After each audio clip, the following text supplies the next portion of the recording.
Hello guys, welcome back to your lovely channel V K Gyan class. तो guys आज हम लोग जा रहे हैं स्टार्ट करने एक न्यू चैप्टर फ्रिक्शन, जो कि क्लास 11th का फिजिक्स का चैप्टर है। ये घर्षण काफ़ी इंटरेस्टिंग चैप्टर है, क्योंकि इसका जो इंडस्ट्रियल एरिया में जो भी यूज होता है, इसके अलावा हमारे दैनिक जीवन में भी इस चैप्टर का काफ़ी ज़्यादा उपयोग है। जैसे कि मान लीजिए आप लोग क्या करते हैं कि टू व्हीलर को जो है आसानी से घुमा लेते हैं रोड पर। इसके बाद फोर व्हीलर को घुमा लेते हैं रोड पर। इसके बाद फिर जब आप चलते हैं तो केले के छिलके पर अगर आपका पैर पड़ जाता है तो आपका पैर फिसल जाता है। तो ऐसा क्यों होता है? तो ऐसे-ऐसे एग्ज़ाम्पल हम लोग आज घर्षण में बहुत कुछ सीखने वाले हैं, क्योंकि अगर घर्षण ना होता तो हम लोग दैनिक जीवन में जो ज़मीन पर चल पाते हैं, हम लोग चल नहीं पाते। तो घर्षण की वजह से हम लोग क्या करते हैं, अपने पैरों को आगे बढ़ाते हैं, घर्षण बल लगता है वहाँ पर, जिसके कारण हम लोग आगे बढ़ते जाते हैं। तो गाइस इस चैप्टर में हम लोग देखेंगे बिल्कुल ज़ीरो लेवल से लेकर हाई लेवल तक जाएँगे। इसमें कुछ आईआईटी जेईई के जो है प्रीवियस ईयर के हम लोग क्वेश्चन करने वाले हैं। 1-2 क्वेश्चन जो है नीट के होंगे और बहुत सारे एग्ज़ाम्पल्स जो है हम लोग करने वाले हैं। तो बच्चों बिल्कुल ध्यान से समझेंगे, अच्छे से समझेंगे। और नोट करने के लिए अगर आपको नोट्स बनाना है तो कॉपी और पेन को अपने पास रखें और एक-एक पॉइंट को ध्यान से सुनें और नोट करते जाएँ। तो सबसे पहले गाइज हम लोग समझेंगे कि घर्षण बल क्या होता है, कहाँ पर लगता है, ठीक? तो सबसे पहले हम लोग वही टॉपिक देखेंगे। इसके बाद इसमें हम लोग देखने वाले हैं घर्षण के प्रकार, जो कि घर्षण के प्रकार को हम लोग 2 प्रकार का होता है, गतिक और स्थैतिक। तो हम लोग उसको बारी-बारी से देखेंगे, फिर उस पर हम लोग न्यूमेरिकल्स भी करेंगे और उसका एग्ज़ाम्पल्स भी समझेंगे। तो चलिए वीडियो को अब हम लोग स्टार्ट करते हैं और ध्यान से समझते हैं कि घर्षण क्या होता है। और गाइज आप लोग सपोर्ट नहीं करते हैं तो चैनल को सपोर्ट ज़रूर करें। तो चलिए गाइज सबसे पहले अभी तक हम लोग समझ गए कि घर्षण क्या होता है। घर्षण का मतलब फिसलन को रोकना। जैसे कि मान लीजिए फॉर एग्जांपल मैं आपको एक रियल टाइम जो है दिखाता हूँ। मान लीजिए ये मार्कर है, ऐसे कर रहा हूँ आगे बढ़ रहा है, ऐसे कर रहा हूँ आगे तक जाके रुक जा रहा है, ऐसे कर रहा हूँ आगे तक जाके रुक जा रहा है, ठीक?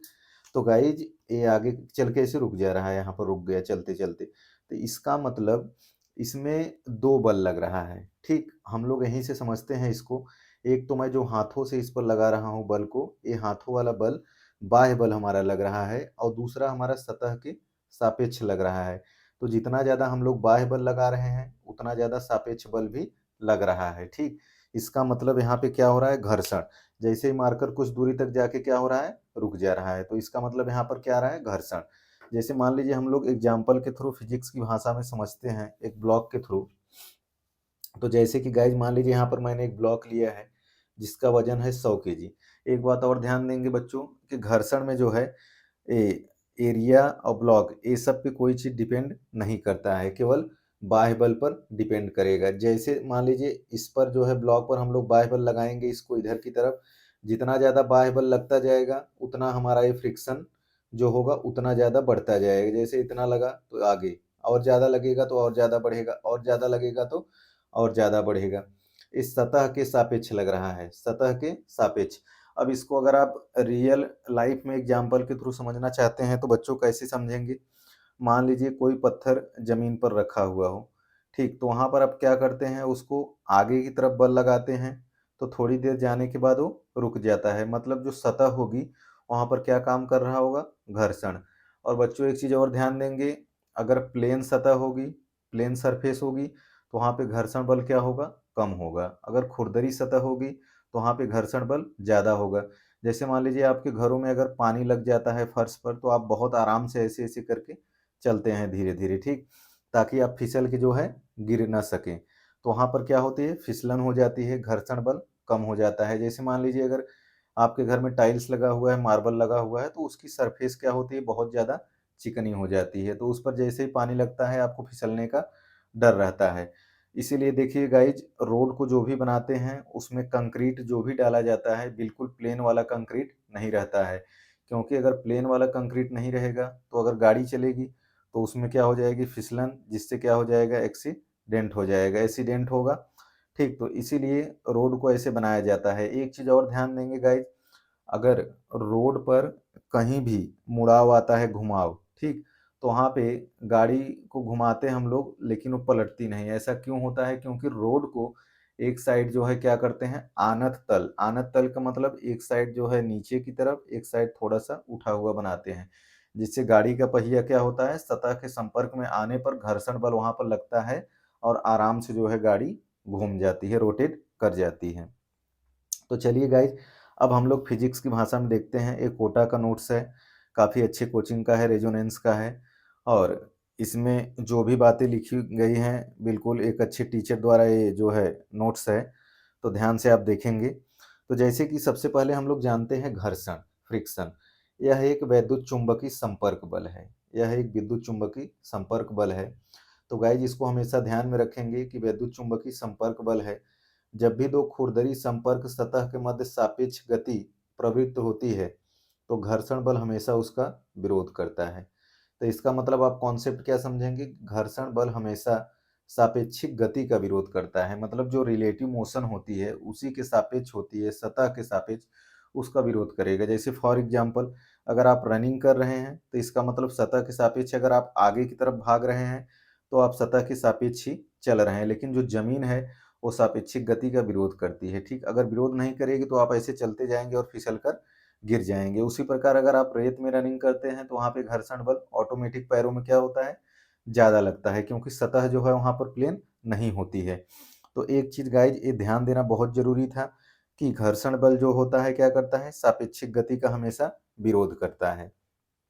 अब इसको हम लोग समझते हैं कि कैसे विरोध करता है। जैसे कि मान लीजिए यहाँ पर क्या है, एक ब्लॉक रख दिए, ब्लॉक रख दिए, अब यहाँ पे हमारा एक अभिलंब बल लगेगा, और हमेशा जो पृथ्वी के सापेक्ष लगता है गाइज, अभिलंब बल हमेशा पृथ्वी के सापेक्ष जो लगता है m इंटू जी। इसका मतलब जो n होगा वो एम जी के बराबर होगा। m क्या होता है, द्रव्यमान, g क्या होता है, गुरुत्वीय त्वरण, n का मतलब होता है नॉर्मल, जिसको अपन क्या बोलते हैं, अभिलंब बोलते हैं हिंदी में। ठीक है गाइज, गुरुत्वीय त्वरण क्यों लगता है, क्योंकि हमेशा जब भी पृथ्वी के सापेक्ष, मतलब आप पृथ्वी पर हैं, ठीक, तो पृथ्वी के सापेक्ष हमेशा जी बल लगेगा। यहाँ पर अगर मान लीजिए सतह क्या हो, रफ हो, खुरदरी है, इसके बाद अगर दोनों तरफ मान लीजिए इसका, अगर हम लोगों को परिणामी बल निकालना है आर, रिजल्ट निकालना है आर, और हमारा अभिलंब बल भी ऊपर की तरफ लग रहा है, ठीक है गाइज, अगर इसका हम लोग घटक करेंगे थीटा कोण से, तो क्षैतिज घटक और ऊर्ध्वाधर घटक हम लोगों को निकालना है। तो आर साइन थीटा और आर कॉस थीटा, तो जब भी इसका रिजल्ट अपन निकालते हैं तो N square plus F square हो जाएगा कड़ी में। इसका मतलब ये क्या है guys, R square is equal to N square plus F square. F आपका क्या है, घर्षण बल है, एफ क्या है, घर्षण बल, ठीक, और एन क्या है आपका, नॉर्मल।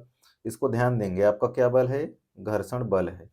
बाह्य बल आगे की तरफ लगेगा, घर्षण बल पीछे की तरफ लगेगा, और हम लोगों को यहाँ ये परिणामी हमेशा निकालना है। इसके बाद एक चीज और यहाँ पे कहानी आ गई हमारा, म्यू। म्यू का मतलब होता है गाइज घर्षण गुणांक। अभी यहाँ पर एक घर्षण गुणांक लगेगा न्यू, जिसको म्यू को हम लोग आगे देखेंगे कि हमारा घर्षण गुणांक क्या होता है। अभी हम लोग देखते हैं घटक करके, F is equal to R sine theta, N is equal to R cos theta. तो अगर दोनों को हम लोग क्या करें, भाग दे दें, ठीक, डिवाइड कर देंगे तो आर आर कैंसिल हो जाएगा, यहाँ पे हो जाएगा टेन थीटा।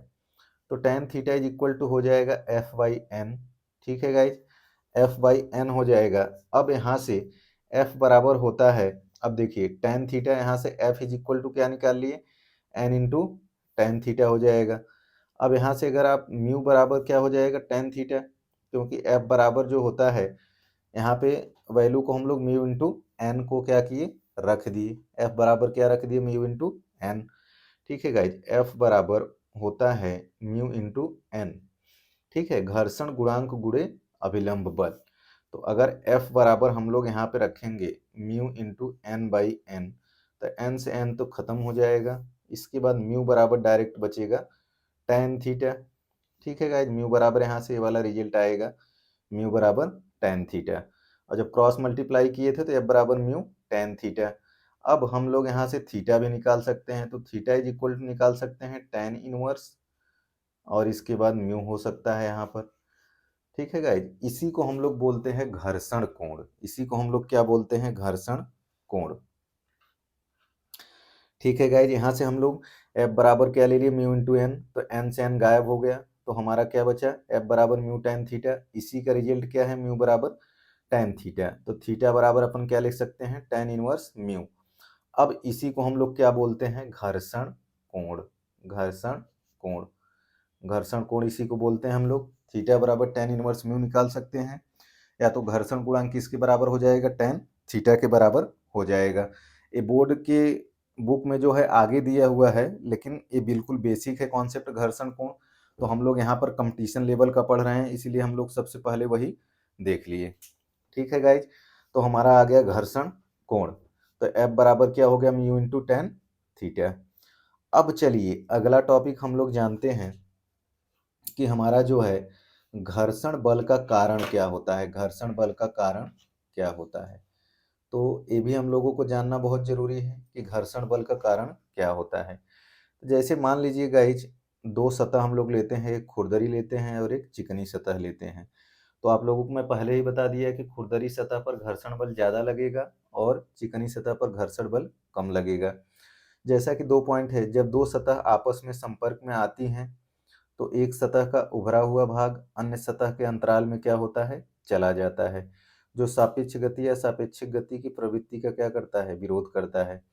जैसा कि मान लीजिए एक उभरी हुई सतह ये है और एक सतह ये है, इसके अंदर ये क्या हो, चला जाए, तो यहाँ पे जो एक तरह से बॉन्ड बनेगा अस्थाई बॉन्ड बन जाएगा। मतलब ये मैंने समझने के लिए यहाँ पे लिखा है अस्थाई बॉन्ड, मतलब एक दूसरे में क्या हुए, समाहित हो जाए। जैसे आप लोग क्या करते, कभी दो स्प्रिंग होती है, दो स्प्रिंग को आप लोग क्या करते हो, उसको फोर्स लगा के जो है इकट्ठा कर देते हैं, तो वही सेम कहानी यहाँ पर है, तो उसी का रीजन होता है। दूसरा है संपर्क सतह के कुछ अणु या परमाणु आपस में अस्थायी बंध बना लेते हैं, जिसे तोड़ने के लिए बल की आवश्यकता होती है। केमिस्ट्री की भाषा में अगर मान लीजिए संपर्क सतह पर कोई अणु या परमाणु हो, आपस में कौन सा बंध बना ले, अस्थायी बंध बना ले, तो जिसे तोड़ने के लिए हमेशा बल की आवश्यकता होती है। तो घर्षण बल का हमेशा कारण क्या होता है, बल की एक आवश्यकता होगी। तो चलिए गाइस, घर्षण गुणांक की जो बात किए थे म्यू, अभी हम लोग देखे हैं कि म्यू क्या होता है, घर्षण गुणांक, तो उसी के बारे में अब हम आप लोगों को बताएंगे कि घर्षण गुणांक हमारा क्या होता है, फ्रिक्शन कोफिशिएंट, जिसको हम लोग इंग्लिश में बोलते हैं फ्रिक्शन कोफिशिएंट। तो यह क्या होता है, यह संपर्क सतह की दोनों वस्तुओं का संयुक्त गुण है, अर्थात यह सतह युग्म के लिए परिभाषित होता है। घर्षण गुणांक केवल वस्तु के पदार्थ एवं सतह के चिकनेपन या खुरदरेपन पर निर्भर करता है। और गाइज म्यू निम्न पर निर्भर नहीं करता है, जैसे संपर्क क्षेत्रफल पर, वस्तु के द्रव्यमान पर, वस्तु के आकार पर, आकृति पर। इसका मतलब जीरो से म्यू जो होगा इन्फिनिटी तक होगा। तो गाइज जो आपका म्यू आता है हमेशा घर्षण गुणांक इधर आ जाता है, लेकिन जो घर्षण गुणांक किस पर निर्भर कर रहा है, सतह पर। किस पर कर रहा है, सतह पर। सतह क्या हो, चिकनी हो या खुरदरी हो, चिकनी या खुरदरी, मतलब रफ हो, चिकनी या खुरदरी हो। तो दो चीज़ों पर जो है घर्षण गुणांक क्या करेगा, डिपेंड करेगा। जैसा कि मैंने आप लोगों को यहाँ पर लिखा हुआ है कि घर्षण गुणांक केवल वस्तु के पदार्थ एवं सतह के चिकनेपन या खुरदरेपन पर ही निर्भर करता है, लेकिन वस्तु के क्षेत्रफल पर निर्भर नहीं करेगा। मतलब वस्तु कितनी बड़ी है, क्या है, या तो वस्तु का द्रव्यमान क्या है, कितना वजन है, और उसका आकार क्या है, आकृति क्या है, इस पर घर्षण गुणांक निर्भर नहीं करता है। ठीक है बच्चों, बिल्कुल समझ में आ गया होगा, कोई डाउट नहीं होना चाहिए, 100% डाउट क्लियर होना चाहिए। चलिए अब हम लोग देखते हैं घर्षण के प्रकार। तो जैसा कि घर्षण कितने प्रकार का होता है, दो प्रकार का होता है। पहला होता है गतिक घर्षण, काइनेटिक फ्रिक्शन। दूसरा होता है स्थैतिक घर्षण, स्टैटिक फ्रिक्शन। तो गाइज घर्षण दो प्रकार का हो गया, पहला गतिक, दूसरा स्थैतिक। तो जब सबसे पहले हम लोग पढ़ेंगे गतिक घर्षण। तो गतिक घर्षण में क्या होता है कि सापेक्ष गति खत्म करो साथ साथ चलो, मतलब नाम से ही पता चल रहा है कि इसमें किसका काम होगा, गति का काम होगा। तो जैसा कि परिभाषा आप देख सकते हैं गाइज, यहाँ पे क्या लिखा है कि जब भी दो संपर्क सतह के मध्य सापेक्ष गति होती है तो लगने वाला बल घर्षण गतिक होता है, अर्थात दो सतह के मध्य फिसलन होती है तो गतिक घर्षण होता है। तो यहाँ से पता चल गया कि अगर दो सतह के मध्य क्या हो, फिसलन हो, तो वहाँ पर कौन सा घर्षण लगेगा, गतिक घर्षण लगेगा। फॉर एग्जांपल जैसे आप केले के छिलके पर फिसल जाते हैं तो वहाँ पे कौन सा घर्षण लग जाता है गाइज? गतिक घर्षण लग जाता है। कौन सा घर्षण? गतिक घर्षण। तो आप समझ गए होंगे गति के कारण जो भी घर्षण उत्पन्न हो रहा है आपका क्या हो रहा है? गतिक घर्षण। इसका कथन क्या है कि सापेक्ष गति खत्म करो और साथ साथ चलो। मतलब जो रिलेटिव मोशन होगा उसको सापेक्ष गति को खत्म करो और जैसे जैसे सतह पर आगे बढ़ते जाएंगे उसके उसके साथ आप क्या करो? गति करो। मतलब सतह के साथ साथ आप क्या करो? गति करो। जैसा कि गाइज इसको अपन डिनोट करते हैं एफ के से। किससे डिनोट करते हैं? एफ के से। के का मतलब क्या है बच्चों? काइनेटिक। कोई कंफ्यूज नहीं होगा, आराम से पढ़ेंगे, मौज के साथ पढ़ेंगे, कोई भी डाउट नहीं होना चाहिए। लाइफ में एंजॉय के साथ पढ़ना भी चाहिए। तो इसको हम लोग बोलते हैं काइनेटिक। ठीक है गाइज, इसको अपन ने क्या बोल दिया? काइनेटिक। एफ के का मतलब काइनेटिक। एफ के बराबर होता है म्यू इंटू एन। एन का मतलब होता है जिस सतह पर एफ के लग रहा है उस सतह का अभिलंब बल। एफ के बराबर होता है म्यू इंटू एन। जैसा कि स्टार्टिंग में मैं वहाँ पे एक वैल्यू पुट किया था घर्षण कोण में tan थीटा वाले में, एफ के बराबर वहाँ पे हमने एफ एस बराबर पुट किया था म्यू इंटू एन। तो वही चीज़ है गाइज, एफ के बराबर या एफ बराबर म्यू इंटू एन। चलिए, तो हम लोगों को अब जानना है कि गतिक घर्षण की दिशा के बारे में हम लोग जानेंगे कि उसकी दिशा क्या होती है। तो गतिक घर्षण हमेशा दो संपर्क सतह के मध्य सापेक्ष वेग का विरोध करता है। रिलेटिव वेलोसिटी का क्या करता है? विरोध करता है। अर्थात धीरे चलने वाले को तेज करता है व तेज चलने वाले को धीमा करता है। जैसा कि गाइज आप खुद ही एक तरह से सोच सकते हैं कि मान लीजिए अगर आप चिकनी सतह पर रनिंग कर रहे हैं तो आपका पैर जो है जल्दी जल्दी फिसल रहा है, बिल्कुल फास्ट चल रहे हैं। लेकिन आप मान लीजिए कि बालू में रनिंग कर रहे हैं तो वहाँ पर सतह क्या होगी? अलग होगी, तो वहाँ पर घर्षण अलग होगा। या तो मान लीजिए अगर खुरदरी सतह हो तो वहाँ पर गति क्या होगी? अलग होगी। मतलब कुल मिला के धीरे चलने वाले को तेज करता है व तेज करने वाले को धीमा करता है। इसमें गतिक घर्षण में जस्ट क्या हो रहा है? उल्टा हो रहा है। देखिए अब ये कैसे होगा? अब आपको डेफिनेशन से तो क्लियर होगा नहीं, तो हम लोग कहानी को समझते हैं, ब्लॉक के थ्रू समझते हैं। जैसा कि मैं वो एक सतह है यहाँ पे, ठीक है गाइज। अगर बाह्य बल आगे की तरफ लग रहा है तो इसका मतलब वेलोसिटी जो है आगे की तरफ लग रही है, ठीक है। यहाँ पे आपका क्या है? म्यू है। अब मान लीजिए सतह से थोड़ा सा ब्लॉक को अगर हम लोग दूर कर दिए तो एफ के इधर की तरफ लगेगा और इसके बाद वेग जो है आगे की तरफ लग रहा है, ठीक है। और अगर हम लोग मान लीजिए अगला कंडीशन देखते हैं तो जो हमारा अगला ब्लॉक बना हुआ है यहाँ पर भी क्या है? मतलब धीमा कर रहा है, पीछे की तरफ लग रहा है। और बल, बाह्य बल जो है हम लोग आगे की तरफ धक्का दे के लगाते हैं तो आगे की तरफ वो लग रहा है। म्यू यहाँ पर क्या है? घर्षण गुणांक है। अब सतह के मध्य जब देखेंगे दूर करके तो जो भी होगा चाल होगी यहाँ पर क्या होगी? जीरो। और इस कंडीशन में भी बराबर क्या हो रहा था? जीरो। इसका मतलब अगर सतह पर से क्या कर दिया? हटा दिया तो क्या हो जाएगा? जीरो। सीधा आपको पता चल रहा है कि सतह पर जब चलेंगे तभी जो है वेग को, वेलोसिटी को हम लोग कैलकुलेट कर सकते हैं। अगर सतह से दूर हो रहे हैं तो कैलकुलेट नहीं करेंगे, ठीक है।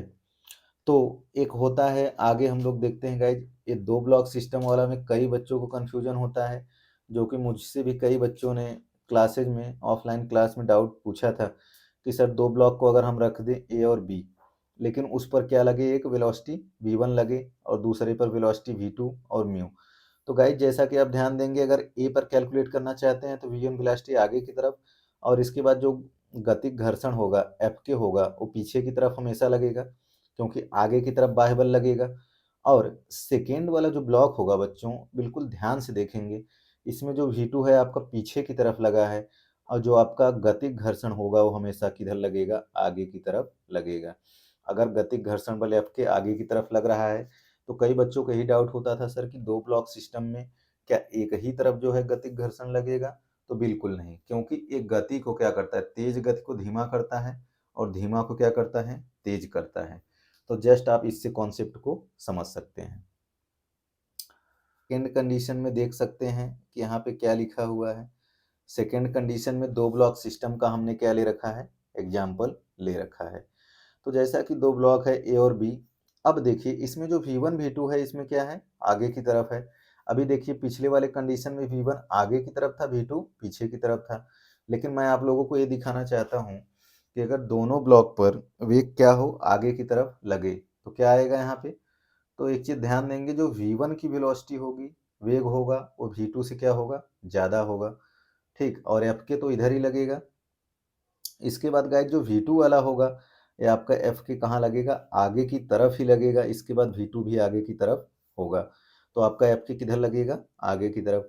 इसमें जो वेलोसिटी V1 होगी वो क्या होगी, V2 से ज़्यादा होगी।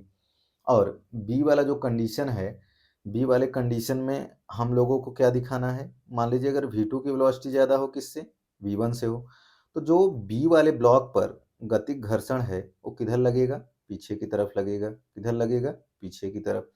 अगर गतिक घर्षण बल पीछे की तरफ लग रहा है तो V2 की वेलोसिटी ज़्यादा होगी। अगर आगे की तरफ लग रहा है तो V1 की वेलोसिटी क्या होगी, ज़्यादा होगी। चलिए सॉल्व करने वाले हैं, जो कि बहुत अच्छा क्वेश्चन है। तो चलिए जल्दी से इसको सॉल्व कर लेते हैं हम लोग। तो जैसा कि एक ब्लॉक है, इसमें द्रव्यमान कितना दिया है, मास 10 kg, और इसकी वेलोसिटी कितना है, 10 है, घर्षण गुणांक 0.2 है, और जी आपका कितना है, 10 मीटर पर सेकंड स्क्वायर है। एक ब्लॉक भी वेग से गति कर रहा है, घर्षण बल का मान एवं दिशा ज्ञात करो तथा यह ब्लॉक कितने समय बाद रुक जाएगा, कितने समय बाद रुक जाएगा। तो गाइज जैसा कि इसमें आप निकाल सकते हैं F बराबर M इंटू ए से निकाल सकते हैं, ठीक। तो सबसे पहले हम लोगों को आगे निकालना है, यहाँ पर F बराबर क्या होता है, म्यू इंटू एन होता है। तो जैसा कि गाइज F बराबर म्यू इंटू एन क्यों होता है, ये आपका लगता है इधर n लगता है, ठीक है। और इसके बाद n जो होता है किसके बराबर होता है, mg के बराबर होता है। तो अगर अपन लिखेंगे F बराबर म्यू इंटू एन, और इसके बाद म्यू इंटू एन बराबर क्या लिख देंगे, mg, F बराबर क्या लिख देंगे, m इंटू ए लिख देंगे। तो जैसा कि गाइज ए, m से m क्या हो जाएगा, गायब हो जाएगा, तो a बराबर क्या बचेगा, म्यू इंटू जी। तो जैसा कि म्यू का मान आपको दे रखा है 0.2 और जी का मान दे रखा है 10, तो 10 दूना 20, 20 दशमलव क्या होगा, सॉरी गाइज 10 दूना 20, तो एक अंक के बाद दशमलव लगेगा, तो आपका कितना आ जाएगा, 2 मीटर पर सेकेंड स्क्वायर हो जाएगा। तो आपका कितना आ गया, 2 मीटर पर सेकेंड स्क्वायर। तो यहाँ से आप क्या निकाल लिए, ए क्या है आपका, त्वरण। तो उसी प्रकार यहाँ पे हमने लिख दिया है डायरेक्ट, ए बराबर 2 मीटर पर सेकेंड स्क्वायर, एफ के बराबर एम इंटू ए, एन बराबर एम इंटू जी, और एफ के बराबर जो होता है म्यू इंटू एन होता है गाइज, एफ के बराबर म्यू इंटू एन। तो म्यू का मान कितना दे रखा है, 0.2, एन का मान अभी हम लोगों ने निकाला, एन बराबर क्या होगा, एम इंटू जी हो जाएगा। तो एम का मान कितना है 10, जी का मान कितना है 10, तो 10 दहा में 100। इसका मतलब अपन ने यहाँ पे क्या रख लिया, 100। अब 0.2 में 100 का गुणा करेंगे तो गाइज कितना हो जाएगा, 200 हो जाएगा। अब एक अंक के बाद दशमलव लगा है तो 20.0, इसका मतलब कितना आ गया, 20 न्यूटन आ गया हमारा ये। तो हम लोगों ने ए भी निकाल लिया। इसके बाद गति का पहला समीकरण से अपन क्या निकाल सकते हैं, v बराबर यू प्लस ए टी।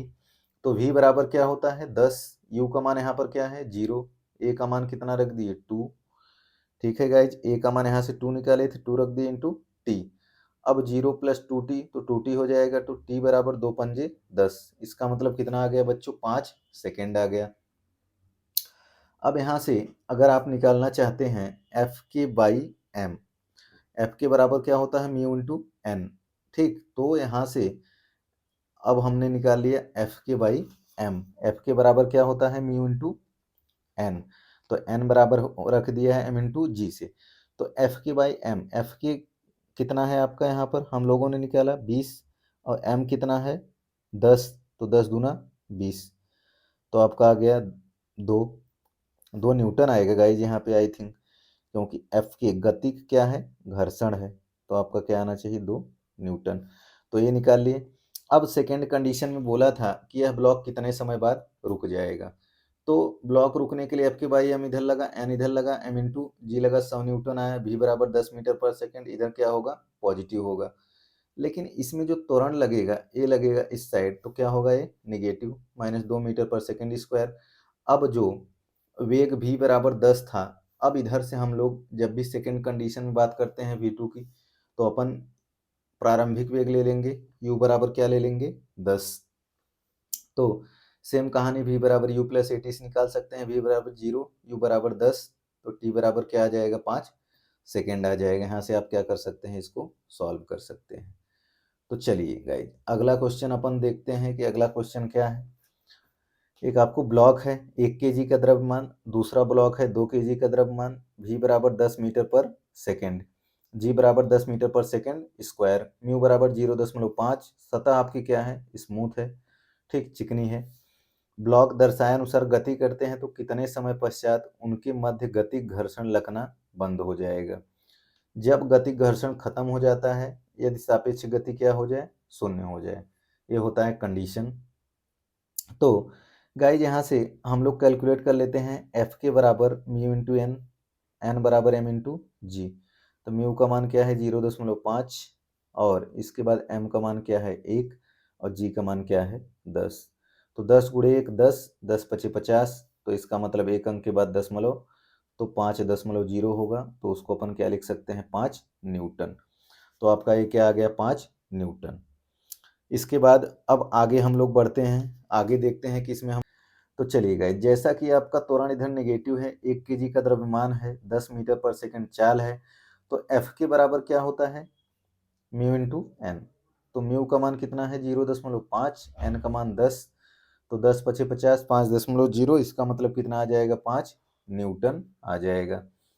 अब यहाँ से F के बराबर m इंटू ए, तो A बराबर F बाई एम, F बराबर क्या होता है बच्चों m इंटू ए होता है, ठीक है। लेकिन यहाँ पे गतिक घर्षण के रिस्पेक्ट में A बराबर F के बाई एम, इसका मतलब 5/1, 5/1, तो 5/1 रखेंगे तो आपका कितना आ जाएगा 5 मीटर पर सेकेंड स्क्वायर।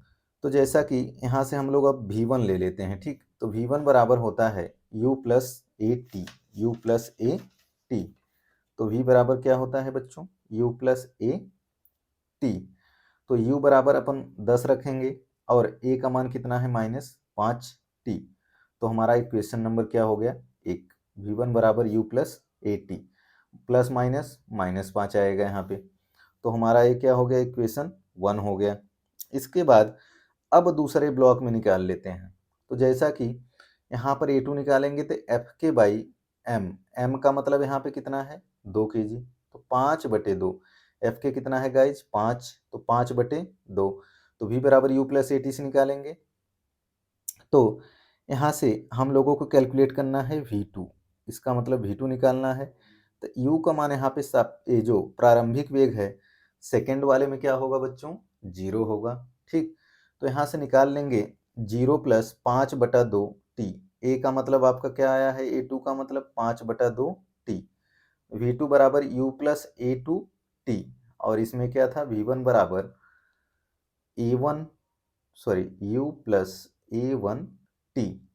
अब एक चीज यहाँ पे देखिए V रिलेटिव, रिलेटिव का मतलब यहाँ पे क्या है सापेक्षिक गति, रिलेटिव का मतलब क्या है सापेक्षिक गति। इसका मतलब जब सापेक्षिक गति है तो सापेक्षिक गति जब भी होता है तो उसमें वेलोसिटी क्या होती है बराबर होगी दोनों के। इसमें V1 बराबर क्या होगा V2, V1 का मान रखेंगे 10-5t, V2 का मान रखेंगे 5/2t। अब इसको सॉल्व कर लीजिए, यहाँ से t का मान निकल जाएगा। तो जैसा कि गए जो बच्चे सॉल्व नहीं कर पाएंगे उनके लिए मैं सॉल्व कर दे रहा हूँ। 10-5t is equal to 5/2 into T. तो 10 इज इक्वल टू -5t को इधर ले आइए तो 5t/2 प्लस क्या हो जाएगा 5t हो जाएगा। इसको क्रॉस मल्टीप्लाई करेंगे तो 5 दूना 10t, ठीक है guys, 5t plus 10t/2 is equal to 10, 10 दूना 20 और 10×5 15 क्या हो जाएगा t हो जाएगा। तो t इज इक्वल टू हो जाएगा 20 बाई क्या हो जाएगा 15, t इज इक्वल टू 20/15, तो 5 चौक 20, 5 तिहाई 15, इसका मतलब 4/3 क्या आ जाएगा सेकेंड आ जाएगा। वही आंसर आपका यहाँ भी आया है, t is equal to 20/15, 4/3 second. तो जैसा कि गाइज ब्लॉक आपस में कब मिलेंगे, टाइम क्या है हमारा 4/3 सेकेंड, यही हम लोगों को क्या करना था कैलकुलेट करना था। तो चलिए धीरे धीरे इसके बाद अगले क्वेश्चन की तरफ हम लोग बढ़ेंगे। और अगला क्वेश्चन हम लोग देखते हैं। म्यू बराबर आपको 0.4 है, एक पुली है मतलब बेल्ट है, घूम रहा है, इस पर एक ब्लॉक है, 1 केजी का द्रव्यमान है, इसके बाद वेग क्या है, इस पर इधर पीछे की साइड है, 3 मीटर पर सेकंड है। इसके बाद आगे की तरफ जो वेलोसिटी है बेल्ट पर कितना है, 5 मीटर पर सेकंड है। कितने समय बाद ब्लॉक बेल्ट के सापेक्ष रुक जाएगा, गति गणना कीजिए। तो मोटर, ये जो मोटर है क्या है, चल रही है, और बेल्ट जो लगे हैं क्या है, घूम रहे हैं। ठीक है गाइस, तो सबसे पहले हम लोग देखते हैं ब्लॉक पर।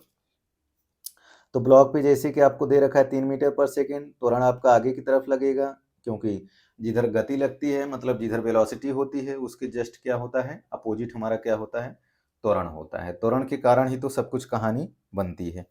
ठीक है गाइज, इसके बाद यहाँ पे आपको द्रव्यमान जो दे रखा है 1 केजी। इसके बाद एफ के बराबर होता है म्यू इंटू एन। म्यू का मान है कितना आपको दिया है, 0.4। जैसा कि सवाल में म्यू बराबर कितना दे रखा है, 0.4। तो यहाँ पे रख दिए 0.4, और एन 10 न्यूटन है, तो 10 चौक 40, 4.0, एक अंक के बाद दशमलव है तो 4 न्यूटन। और ए बराबर एफ के बाई एम। एफ के का मान कितना है, 4। एम का मान कितना है, 1, तो 4/1 का मतलब 4 मीटर पर सेकेंड स्क्वायर आ गया। इसके बाद आगे की कहानी हम देखते हैं। अब बात कर लेते हैं हम लोग किसका, बेल्ट का। जो मोटर हमारी चल रही है तो उस पर v बराबर कितना है, 5 मीटर पर सेकेंड। u बराबर -3 मीटर पर सेकेंड हम लोग लेंगे, क्योंकि जो प्रारंभिक वेग है वो कितना है, 3 मीटर पर सेकेंड। और a बराबर हम लोग कैलकुलेट किए हैं 4 मीटर पर सेकेंड स्क्वायर ब्लॉक से। तो v बराबर हमारा गति का पहला समीकरण का यूज करेंगे गाइज। तो v बराबर क्या होता है, u plus A T. v बराबर क्या होता है, u प्लस ए टी। तो जैसा कि v का मान हम लोग क्या रखेंगे, यहाँ से 5 रख दिए, 5। और u का मान कितना रख दिए, -3। a का मान रखे 4, t कैलकुलेट करना है। तो जैसा कि 5 -3 को इस साइड ले गए गाइस, तो 8 हो गया, is equal to 4 into T. तो 8 is equal to 4 into T. तो 8/4 बराबर टी। तो 4 दूना 8। तो टी बराबर कितना आ गया, 2 सेकेंड आ गया। चलिए गाइस, अब हम लोग एक अगले क्वेश्चन की तरफ बढ़ते हैं, और काफ़ी ज़्यादा अच्छा क्वेश्चन है। अब ये जो क्वेश्चन है किस पर डिपेंड करता है, आनत तल पर। जैसे मान लीजिए कभी आप क्या करते हैं, आप गांव में मस्ती करते हैं, जैसे कि किसी तालाब में नहाते हैं तो आप फिसल कर जो है नीचे की तरफ जाते हैं पानी में, ठीक। उसी को हम लोग क्या बोलते हैं, आनत तल। मतलब ये ऊंचाई से, जैसे मान लीजिए एक पेन है, पेन पर अब क्या करें, यहाँ पे कोई ब्लॉक रखा है, ठीक है, ये आनत तल है तिरछा पर, ये कोई ब्लॉक रखा है तो यहाँ से फिसलेगा, ठीक है। जैसे कि मान लीजिए किसी ब्रिज से अगर कोई कार नीचे की तरफ जाती है तो उसी को हम लोग क्या बोलते हैं, रोड पर आनत तल। तो जैसा कि यहाँ पर एक ब्लॉक है, थीटा है, थीटा इज इक्वल टू आपको दे रखा है 37 डिग्री है, और ब्लॉक जो है 10 केजी का है। इसके बाद म्यू बराबर 0.5 दे रखा है, त्वरण ए बराबर 10 मीटर पर सेकेंड स्क्वायर है। और गाइज आपको क्या ज्ञात करना है, घर्षण बल का मान एवं दिशा तथा समय विस्थापन भी ज्ञात करें। अब देखिए, छोटे से क्वेश्चन में हम लोगों को बहुत कुछ ज्ञात करना है। घर्षण बल का मान भी ज्ञात करना है, उसकी दिशा भी बतानी है, समय भी ज्ञात करना है, और विस्थापन भी ज्ञात करना है। तो इसका हम लोग क्या करेंगे, पहले घटक कर लेते हैं, हॉरिजेंटल और परपेंडिकुलर, ऊर्ध्वाधर घटक और क्षैतिज घटक। तो जैसा कि M G sine theta, M G cos theta, starting में ही मैंने आप लोगों को घटक करना बता दिया था। ठीक है गाइज, और नीचे की तरफ हमेशा एम जी साइन थीटा लगेगा, क्योंकि ब्लॉक जब भी नीचे की तरफ आएगा, इसका मतलब अगर पृथ्वी की तरफ आ रहा है तो गुरुत्वीय त्वरण ही हमारा लगेगा। जैसे फॉर एग्जाम्पल किसी चीज को आप ऊपर की तरफ उछालते हो, बॉल को ऊपर की तरफ फेंकते हो, तो नीचे की तरफ गुरुत्वीय त्वरण बल लगता है, जिसकी वजह से बॉल नीचे की तरफ आती है। ठीक है, तो अब यहाँ से हम लोग कैलकुलेट करते हैं, एन बराबर होता है एम जी कॉस थीटा, यहाँ से निकाल लिए। कॉस 37 अंश का मान होता है 4/5, तो एम का मान 10, जी का मान 10, और 4/5। कॉस 37 अंश का मान होता है 4/5, ध्यान रखेंगे। तो 5 दूना 10, 2 कटा, 10 दूना 20 चौक 80। एन बराबर हमारा कितना आ गया गाइज, 80 आ गया। अब इसी प्रकार एन बराबर हम लोग निकाल लिए हैं। अब हम लोग एम जी साइन थीटा भी एफ के बराबर निकाल, एफ के बराबर म्यू इंटू एन ले लिए, बराबर एम इंटू ए। हम लोग एनएलएम के फॉर्मूले से कर रहे हैं, ठीक है। न्यूटन लॉ मोशन में इस प्रकार का जो है आपका तनाव निकालने के लिए, तनाव बल निकालने के लिए जो है यूज किया जाता है। जैसे कि हमारा क्या था, इधर एक ब्लॉक था, इधर की तरफ हमारा क्या था, mg साइन थीटा था, और इसके बाद इधर हमारा क्या लग रहा था, एफ के बल ही तो लग रहा था। ठीक, तो एफ के प्लस mg साइन थीटा, और हमारा जो त्वरण है इधर की तरफ लगा था, सॉरी इधर की तरफ लगा था, ए दिया है वहाँ पे 10 मीटर पर सेकेंड स्क्वायर, तो बराबर m इंटू ए। एम का मान है गाइस 10, जी का मान 10, साइन 37 का मान होता है 3/5, और कॉस 37 का मान होता है 4/5। तो इसको अपन कैलकुलेट कर लेते हैं। म्यू का मान है 0.5, एन का मान है 80, एम इंटू ए कितना है 10 इंटू ए। तो जैसा कि इसको डिवाइड करेंगे 5 दूना 10, तो 2 3 6, 10 छक्का 60, और 8 पंजे 40, तो यहाँ पे आ गया आपका 40, 10 इंटू ए। तो गाइस 10 ए बराबर 60 और 40 कितना होगा, 100। अब 10 से भाग दे देंगे, कितना आ जाएगा 10, 10 मीटर पर सेकेंड स्क्वायर। तो आपका 10 मीटर पर सेकेंड स्क्वायर हम लोग क्या ज्ञात कर लिए, जो है आपका त्वरण ज्ञात कर लिए। अब दूसरा चीज हम लोग गति के तीसरे समीकरण से निकाल लेते हैं, विस्थापन। ठीक है, तो विस्थापन v स्क्वायर बराबर यू स्क्वायर प्लस 2as। तो यहाँ पे जो v है वो आपका अंतिम वेग जो है क्या है, 0, और प्रारंभिक वेग 10 था, तो 10 का स्क्वायर कितना हो गया, 100, माइनस 2 गुणे 10 गुणे 5। ये माइनस कहाँ से आ गया भाई, क्यों आ गया, क्योंकि ए जो हमारा है वो कितना है, -10 मीटर पर सेकेंड स्क्वायर। तो प्लस इंटू माइनस आपका क्या हो जाएगा, माइनस हो जाएगा। तो 100 माइनस 2 गुणे 10 गुणे 5, सॉरी 10 गुणे एस है गाइज, ये क्या है आपका एस, हम लोगों को विस्थापन ही तो ज्ञात करना है। ठीक है, इधर है आपका 0, तो 100 को इस साइड ले आए तो -100 हो गया, और 10 दूना 20, -20 एस। तो एस बराबर 20 पंजे 100, माइनस माइनस क्या हो गया प्लस, तो एस बराबर आपका कितना आ गया, 5 मीटर, जो है 5 मीटर आ गया। अब हम लोग s बराबर U T plus half A T square से हम लोग क्या कैलकुलेट कर लेंगे, टाइम। तो s का मान है 5, u का मान 0, तो 0 गुणे टी 0, 1/2, a का मान कितना रख देंगे 10, टी स्क्वायर तो 2 पंजे 10, 5 1 कम 5, टी स्क्वायर बराबर 1, तो टी बराबर 1। तो हम लोग का कितना निकल गया, टी बराबर 1 सेकेंड। अब देखिए आगे इसी क्वेश्चन में हम लोग एक चीज की और बात कर लेते हैं, क्या कि उपरोक्त प्रश्न में विस्थापन शून्य होने पर ब्लॉक का वेग ज्ञात कीजिए। अब हम लोगों को ब्लॉक का वेग ज्ञात करना है, लेकिन विस्थापन हमारा क्या होना चाहिए, शून्य होना चाहिए। तो चलिए विस्थापन को हम लोग शून्य करके देख लेंगे कि हमारा क्या आता है। तो जैसा कि आपका ब्लॉक है, मान लीजिए यहाँ से ब्लॉक चला, यहाँ आया, फिर यहाँ आया, ठीक है। तो यहाँ पे अगर A2 हम लोग कैलकुलेट कर लेते हैं त्वरण, क्योंकि त्वरण की ही तो कहानी होगी, तभी तो विस्थापन शून्य होगा। तो एम ए टू बराबर M G sine theta minus mu M G cos theta. तो एम से एम कॉमन लेके खत्म हो जाएगा, तो एम से एम हम लोग क्या कर देंगे, गायब कर देंगे। अब कई बच्चों को अगर इसमें डाउट आ रहा होगा कि सर आप जो है कैसे गायब कर दिए, तो एक एम इधर से और इन दोनों में से कॉमन लोगे तो एम बाहर आएगा, तो एम से एम दोनों साइड क्या होगा, खत्म होगा। तो ए टू बराबर आपको बच्चों क्या बचेगा यहाँ पे, जी साइन 37 अंश और माइनस म्यू जी कॉस 37 अंश। जी का मान रखेंगे 10, साइन 37 3/5। ऑलरेडी आप लोगों को मैंने बता दिया कि साइन 37 अंश का मान कितना होगा, 3/5। इसके बाद म्यू का मान कितना है, 0.5, जी का मान कितना है 10, और कॉस 37 का मान कितना है 4/5। तो 5 दूना 10, ठीक है गाइज।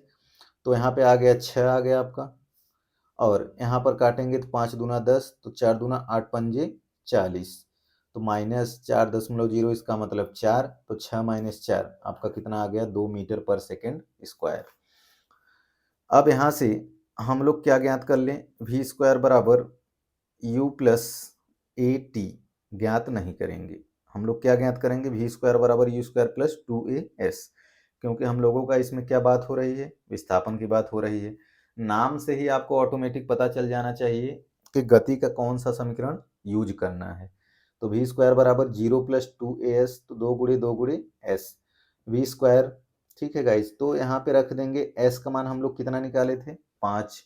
हम लोग अभी s का मान ऊपर तो निकाले ही थे, कई बच्चे भूल चुके होंगे, भाई भूलो नहीं, s बराबर 5 मीटर आया है, तो यहाँ पे रखो। तो v square is equal to U square आपका क्या रख देंगे 0, तो 0 हो जाएगा। तो 2as आपका a कितना है 2, जो हम लोग पहले कैलकुलेट कर चुके हैं। कहाँ पर कैलकुलेट कर चुके हैं, यहाँ पर कर चुके हैं, ठीक है। तो 2 गुणे 2 गुणे एस, ठीक, एस का मतलब 5, तो 2 दूना 4 पंजे 20। तो वी स्क्वायर बराबर कितना आ गया गाइज, वी स्क्वायर बराबर कितना आ गया 20। तो वी बराबर रूट में लिखेंगे 20, तो इसको अपन लिख सकते हैं 4 इंटू 5, इसका मतलब 4 को बाहर कर देंगे, इसका वर्गमूल निकाल देंगे, तो 2 रूट में कितना आ जाएगा 5 मीटर पर सेकेंड। तो ये था हमारा जो है IIT जेई का क्वेश्चन, IIT जेई एडवांस का जो है प्रीवियस ईयर का क्वेश्चन है था, इसलिए थोड़ा सा टाइम लगा, मतलब छोटे से सवाल में कितना सारा कॉन्सेप्ट जो है छिपा हुआ है। इसी प्रकार का क्वेश्चन जो है कंपटीशन में आता है। स्थैतिक घर्षण, स्टैटिक फ्रिक्शन। अब हम लोग जो है घर्षण का जो दूसरा प्रकार था, अब हम लोग पढ़ेंगे स्थैतिक घर्षण। पहला प्रकार हम लोगों का जो गतिक घर्षण था, उसका हम लोगों ने सारा कॉन्सेप्ट देख लिया, उस पर हम लोगों ने कई सवाल भी कर लिए। जैसे बच्चों अगर आपका एग्जाम में पूछता है कि गतिक घर्षण का नियम क्या है, तो गतिक घर्षण के नियम आप वहाँ से लिख सकते हैं, उन्हीं टॉपिक में आपका सारा कॉन्सेप्ट जो है क्लियर हो चुका होगा, सवालों से लेके थ्योरी तक। ठीक है, इसके बाद घर्षण कोण भी हम लोग पहले निकाल लिए थे थीटा स्टार्टिंग में ही, इसके बाद हम लोग उस पर सवाल भी देख लिए, थीटा बराबर 37 डिग्री एंगल लेके इसी प्रकार का सवाल जो है थीटा कैलकुलेट करने के लिए आता है। ठीक है, इसके बाद सेकेंड टाइप आपका हम लोग अभी स्टार्ट करते हैं, हम लोग देखते हैं कि क्या है स्थैतिक घर्षण, स्टैटिक फ्रिक्शन।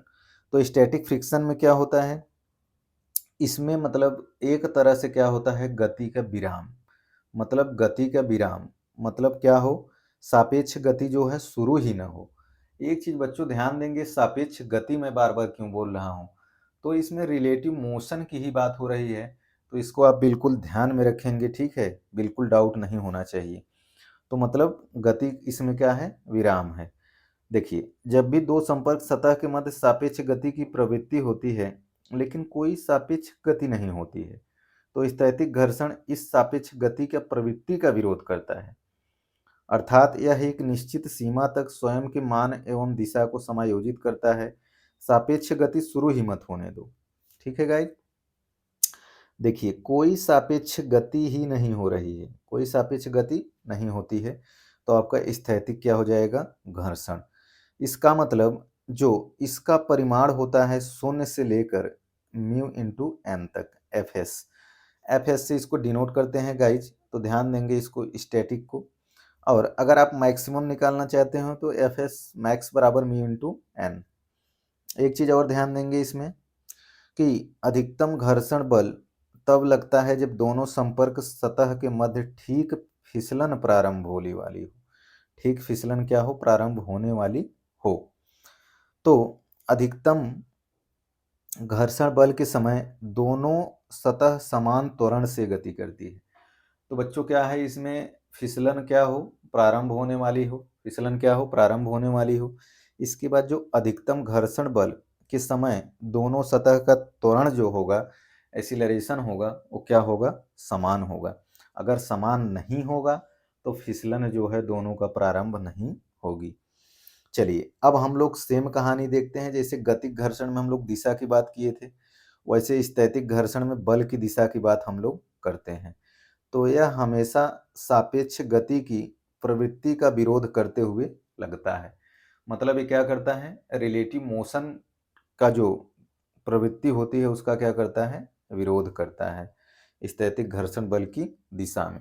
तो इस चीज को क्या करेंगे गाइज, ध्यान देंगे। स्थैतिक घर्षण का देखते हैं, रंगारंग क्वेश्चन जो है स्थैतिक घर्षण का देखते हैं क्या है।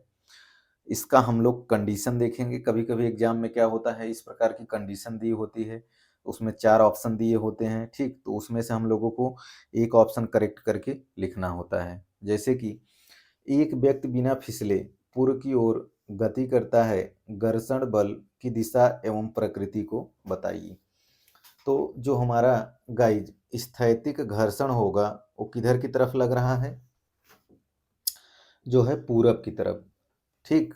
तो हमेशा सामने की तरफ आप क्या लेते हैं, नॉर्थ लेते हैं, साउथ लेते हैं, इसके बाद ईस्ट लेते हैं और वेस्ट लेते हैं। तो जैसा कि आप देख लीजिए, ये व्यक्ति हो गया, ठीक है। अब एक किधर की तरफ जो है गति कर रहा है, ईस्ट की तरफ जा रहा है, ये है आपका ईस्ट की तरफ। और घर्षण बल की दिशा एवं प्रकृति आपको बताना है। तो जब आप ये इधर जा रहा है तो घर्षण बल तो हमेशा इसके विपरीत लगेगा। ठीक है गाइज, तो जो आपका एफ एस मतलब उधर लगा और घर्षण बल किधर लगेगा, इसके विपरीत लगेगा। अगर आपका एफ एस इधर लगेगा तो घर्षण बल इधर लगेगा, मतलब पूरब की ओर जा रहा है तो किधर लगेगा, पश्चिम की ओर लगेगा। ठीक है, किधर लगेगा, पश्चिम की ओर। नीचे की तरफ आपका एम जी लगेगा, ऊपर की तरफ क्या है आपका अभिलंब बल है। चलिए अगला चीज अपन देखते हैं कि एक आदमी बिना फिसले दीवार को धक्का देता है, उस पर कार्यरत घर्षण बल की दिशा एवं प्रकृति बताइए। तो जैसे कि एक आदमी क्या है, आप खुद ही एग्जाम्पल ले लीजिए, दीवार के पास खड़े हो जाइए, बिना फिसले आप दीवार को धक्का दीजिए, तो उसकी दिशा आप बताइए क्या होगा एवं प्रकृति बताइए।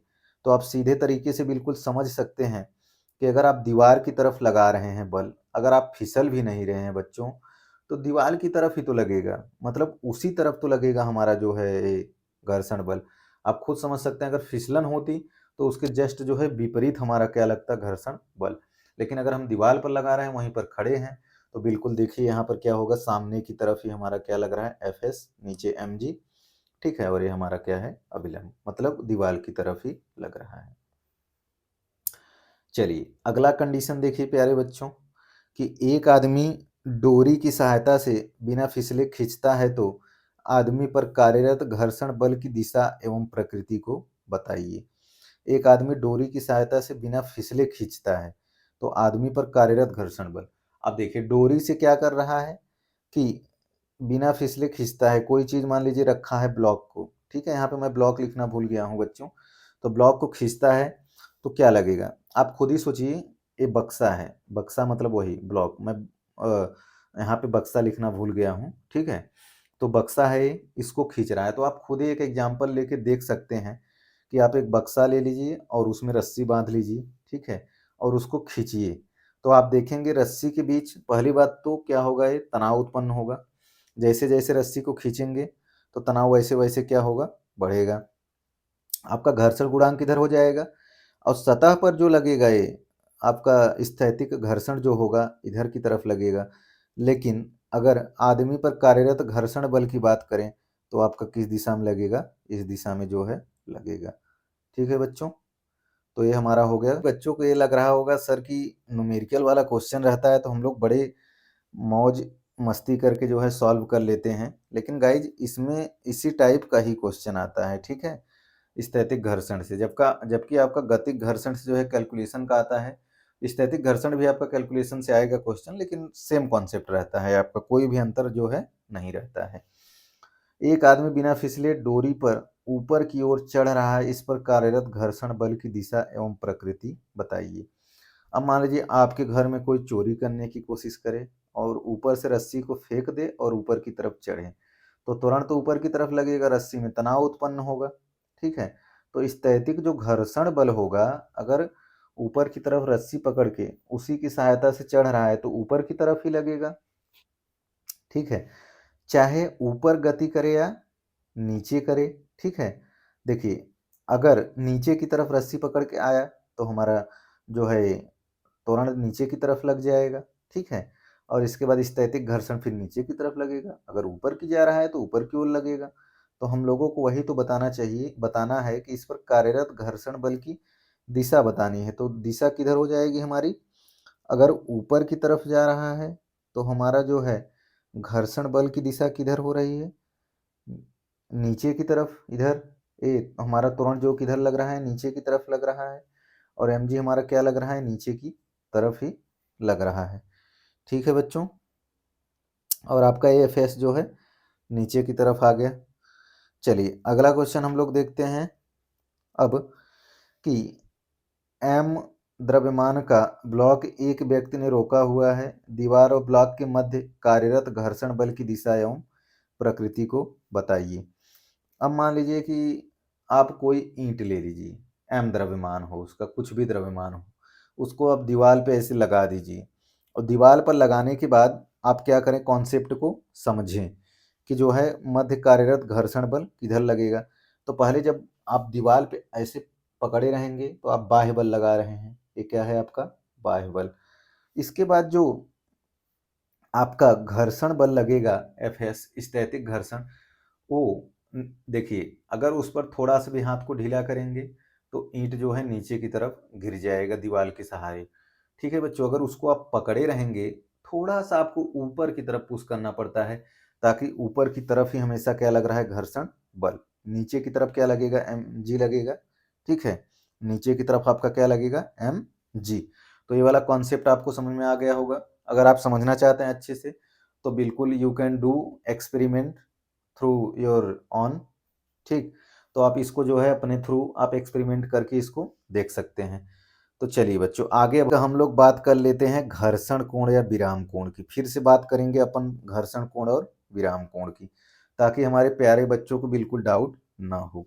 तो जैसे कि मान लीजिए एक आनत तल है, जो कि ऑलरेडी अपन बात कर चुके हैं। तो m द्रव्यमान है, म्यू लग रहा है, थीटा है, नीचे की तरफ g लगेगा। थीटा को धीरे धीरे बढ़ाया जाता है, तो थीटा का वह मान ज्ञात कीजिए जिस पर ब्लॉक ठीक फिसलना प्रारंभ कर दे। थीटा का मान क्या कर रहा है, धीरे धीरे हम लोग बढ़ा रहे हैं। जैसे थीटा का मान कैसे बढ़ेगा प्यारे बच्चों, इसको आप क्या करें, इधर की तरफ ऊपर की तरफ बढ़ाते जाएंगे, रोटेट करते जाएंगे। जैसे मान लीजिए एग्जाम्पल में ये देखिए, ये है कहानी, कुल मिला के ऐसे लेते हैं। ठीक है, अभी थीटा मान लीजिए 10 डिग्री है, इसको ऐसे ऐसे बढ़ा देंगे, ऐसे ऐसे ऐसे ऐसे करके बढ़ाएंगे। तो कोई वस्तु अगर इस पर रखी होगी तो ऑटोमेटिक जैसे जैसे थीटा कोण को बढ़ाएंगे तो वस्तु ऑटोमेटिक नीचे आ जाएगी। तो वही एंगल हम लोगों को ज्ञात करना है। चलिए तो हम लोग जल्दी से ज्ञात कर लेते हैं। ठीक है, आइए सॉल्व करते हैं इसको और ज्ञात करते हैं। तो जैसा कि बच्चों वही सेम कहानी, घटक कर लीजिए mg sin थीटा, और इधर जो है आपका mg cos थीटा होगा नीचे, सेम कहानी। तो ठीक फिसलन से पहले mg sin थीटा बराबर mu into mg cos theta बराबर होगा, क्योंकि अपन कोण को बढ़ा रहे हैं। तो m से m क्या हो जाएगा, गायब हो जाएगा, और g से g क्या हो जाएगा, गायब। तो आपका बचेगा sine theta is equal to, आपका बचेगा म्यू इंटू कॉस थीटा बचेगा। अब कॉस थीटा को इस साइड ले आओ बच्चों, तो साइन थीटा बटे कॉस थीटा बराबर क्या हो जाएगा, म्यू। तो म्यू बराबर साइन थीटा बटे कॉस थीटा क्या होगा, टेन थीटा। ठीक, तो म्यू बराबर टेन थीटा, तो हम लोग थीटा बराबर टेन इनवर्स म्यू लिख सकते हैं, जिसको हम लोग बोलते हैं घर्षण कोण, या क्या बोलते हैं, विराम कोण। जिसको हम लोग क्या बोलते हैं, घर्षण कोण या विराम कोण, जिसको हम लोग बोलते हैं घर्षण कोण या विराम कोण। तो ये चीज हो गया थीटा बराबर टेन इनवर्स म्यू। तो यही बात हम लोग स्टार्टिंग में भी किए थे कि जो है टेन इनवर्स म्यू हम लोग निकाले थे थीटा बराबर। तो चलिए गाइज, कुल मिला के इसमें आपको समझना क्या है, इसमें है तीन ठो कंडीशन, फर्स्ट सेकेंड और थर्ड। अगर थीटा क्या है, टेन इनवर्स म्यू से छोटा है, तो F S less than mu N होगा। अगर थीटा बराबर टेन इनवर्स म्यू है तो इसका मतलब F S maximum is equal to क्या है, म्यू एन। अगर theta greater than tan inverse mu है तो एफ के बराबर म्यू के इंटू एन। इसका मतलब गाइज, अगर इस टाइप का आपको क्वेश्चन आ जाता है मल्टीपल चॉइस में, तो आप क्या कर सकते हैं, टिक करके जो है सॉल्व कर सकते हैं। ठीक है, तो चलिए अब हम लोग आगे देख कि m का न्यूनतम व अधिकतम मान ज्ञात कीजिए जिसके मध्य दोनों ब्लॉक गति नहीं करते हैं। अब एक को यहाँ पे क्या रखी है, पुली रखी है, और दो ब्लॉक को उससे क्या किया है, लटका दिया है। एक इधर का तरफ है, एक इधर की तरफ है। तो सेम कहानी वही है mg वाली, थीटा 37 डिग्री है। इसके बाद यहाँ पे फिक्स है g बराबर 10 मीटर पर सेकंड, म्यू बराबर 0.5। ठीक है, m मिनिमम यहाँ पे कितना है, 2 kg। तो सेम कहानी वही, क्षैतिज घटक ऊर्ध्वाधर घटक। तो आप लोगों को पता चल ही गया होगा बच्चों कि mg साइन थीटा बराबर mu into mg cos theta. तो mg से mg कैंसिल हो सकता है यहाँ पर। ठीक, साइन 37 का 3/5 रख दिए, कॉस 37 4/5। तो हम लोगों को सॉरी, mg से mg गायब नहीं होगा, हम लोग मान रख के सॉल्व कर लेते हैं। एक कैपिटल M है, मतलब यही चीज़ तो हम लोगों को पता करना है, इसका द्रव्यमान हम लोगों को दिया नहीं है। तो 10 × 10 × 3/5 और 0.5 × 10 × m × 4/5 × 10। तो 5 दूना 10, तो 10 दूना 20, 20 तियाएँ 60। इसके बाद गाइज यहाँ पे 5 दूना 10, तो 5 दूना 10 चौक 40, 40 दहा में 400। ठीक है, 400 और एक अंक के बाद दशमलव रखेंगे तो आपका कितना आ जाएगा, 40 आ जाएगा। तो 40 गुणे m गुणे 1, तो यहाँ से m बराबर कितना हो जाएगा 60/40। तो इसका मतलब 0 0 खत्म, 2 6 2 दूना 4, 3/2 को अगर अपन भाग देंगे तो आपका कितना आ जाएगा 1.5। अब देखिए हम लोग क्या ज्ञात कर लिए, यहाँ से m ज्ञात कर लिए। अब आगे देखिए हम लोग ज्ञात करते हैं, घटक करके देखते हैं, mg sin 37 और इसके बाद टी मिनिमम की बात करेंगे तो आपका 20 न्यूटन आएगा, और हम लोग ज्ञात करके देख लेते हैं। ठीक है, तो जैसा कि यहाँ पे mg sin थीटा है और टी बराबर, अगर यहाँ पे टेंशन हम लोग पहले कैलकुलेट कर लिए हैं 3 इंटू जी, तो जी का मान है 10, तो 10 तिहाई 30 हो जाएगा। अगर हम लोग 4 लेंगे 4 न्यूटन तो 40, 5 लेंगे 6 लेंगे 7 लेंगे, तो ऐसे हमारा टेंशन जो है तनाव बढ़ता जाएगा। उसी प्रकार एफ मैक्सिमम भी हम लोगों को ज्ञात करना है, क्योंकि सवाल में पूछा है कि हम लोगों को न्यूनतम व अधिकतम मान ज्ञात करना है। तो जैसा कि यहाँ पे टी मिनिमम है, ठीक, हम लोगों को टी पहले मिनिमम की ही बात करेंगे, तो कंडीशन हम लोग अप्लाई करेंगे। अगर एफ बराबर 2 लेंगे तो 20 न्यूटन, 3 लेंगे 30, 4 लेंगे 40 न्यूटन। तो इस सवाल को बिल्कुल ध्यान से समझेंगे, IIT जेई का क्वेश्चन है, तो थोड़ा सा इसमें जो है कॉन्सेप्ट लगा हुआ है। तो ठीक है गाइज, हम लोग जैसे क्या करते हैं कि मैथमेटिक्स में अगर न्यूमेरिकल वाला क्वेश्चन को सॉल्व करते हैं, कभी कभी संख्याओं का, जो प्राकृतिक वाली संख्याएं होती हैं उसमें हम लोग मिनिमम मैक्सिमम की बात करते हैं, तो वही कहानी यहाँ पर भी है।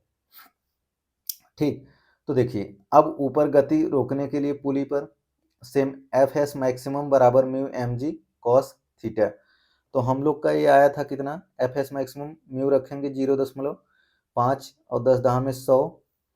अब हमारा ये कितना था 0.5, एम का मान कितना है, यहाँ से 10 है, जी का मान 10 है, ठीक, एम का मान 10 और 10 और गुणे, इसके बाद कितना है कॉस, हम लोग 37 का मान 4/5 रखेंगे, तो यहाँ पे 10 दहा में 100, 5 से 5 गायब होगा, 100 चौका 400, 400 हो जाएगा, एक अंक के बाद दशमलव होगा, तो आपका कितना आ जाएगा, ये 40 आ जाएगा।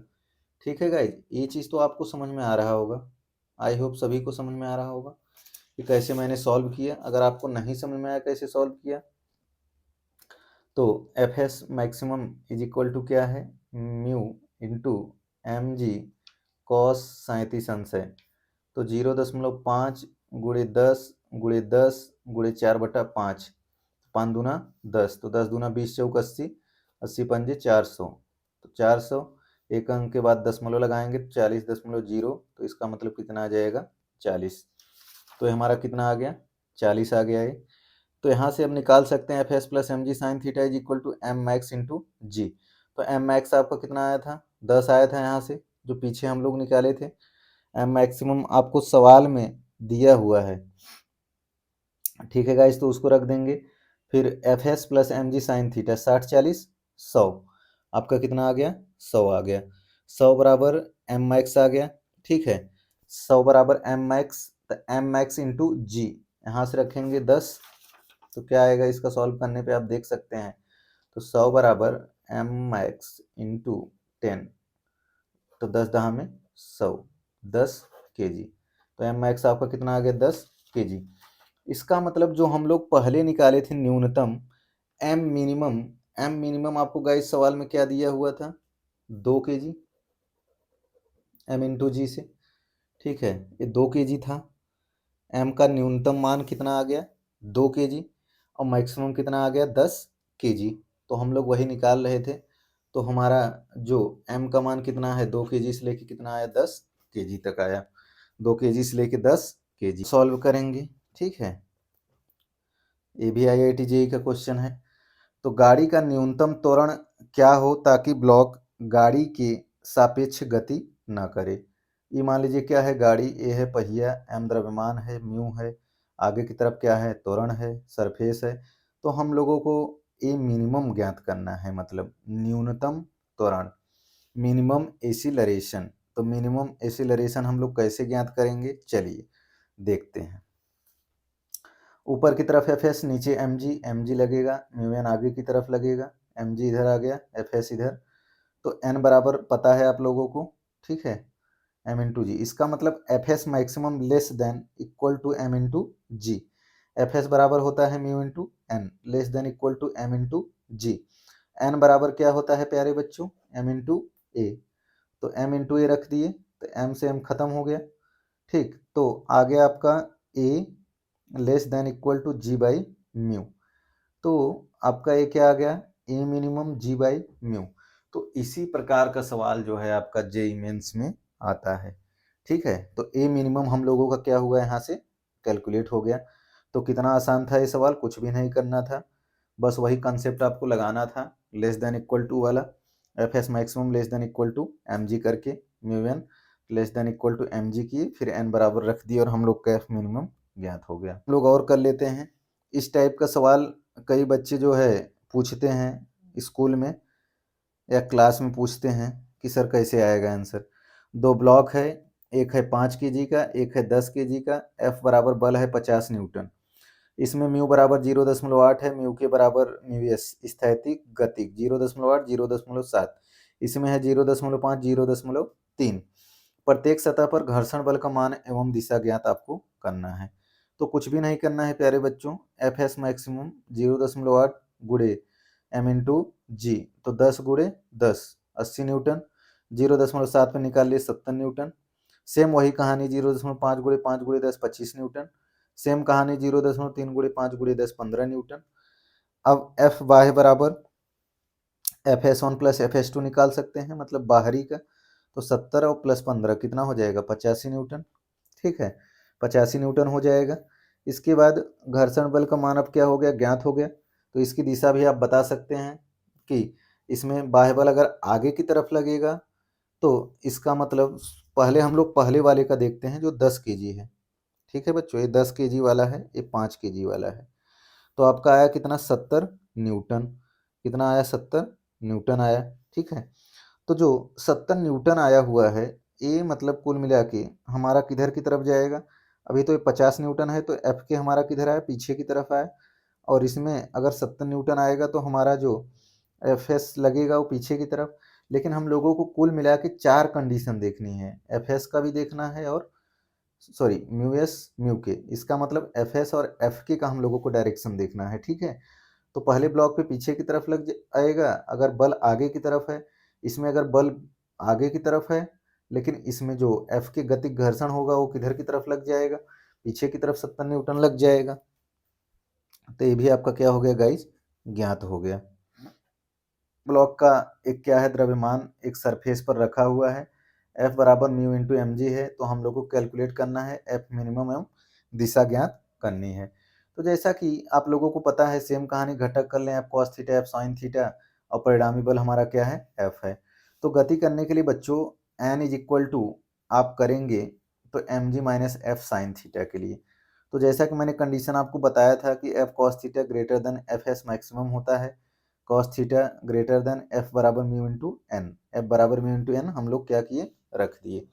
अब यहाँ से एन बराबर हम लोग क्या रख दिए, M G minus F sine theta.